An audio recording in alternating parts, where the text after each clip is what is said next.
Bonjour Thomas. Bonjour. Peut-on travailler par temps de grosse chaleur et que dit le droit du travail sur la canicule?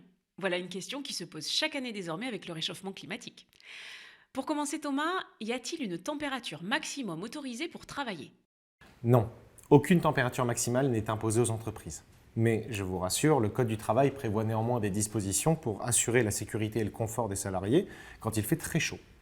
Concrètement, le chef d'établissement doit tenir compte des fortes chaleurs dans l'évaluation des risques et il doit prévoir un plan d'action. Et pour ce qui est de la prévention, de l'information des salariés, qu'est-ce qui est prévu?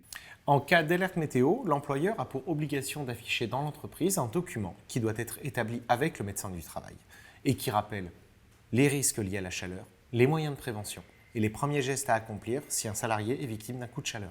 Et est-ce que l'employeur doit fournir par exemple des ventilateurs ou des brumisateurs? Non.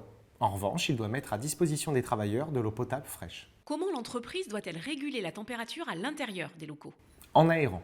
Dans les locaux fermés, l'air doit être renouvelé pour éviter les élévations exagérées de température.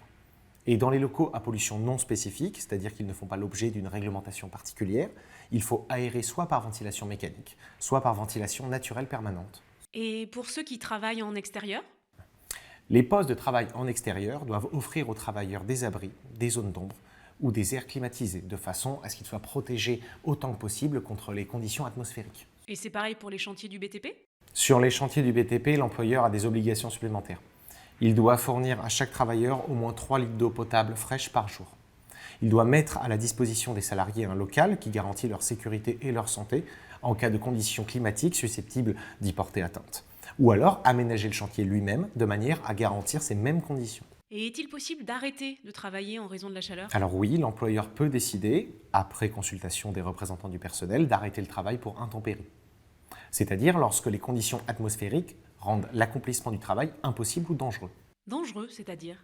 Dangereux pour la santé ou la sécurité des travailleurs. Dangereux en raison de la nature ou de la technique du travail à accomplir. D'ailleurs, en cas de situation de danger grave ou imminent, les salariés peuvent exercer leur droit de retrait. Merci Thomas. Pour la prochaine édition du Travail en question, on restera à l'ombre, c'est promis. À bientôt. À bientôt.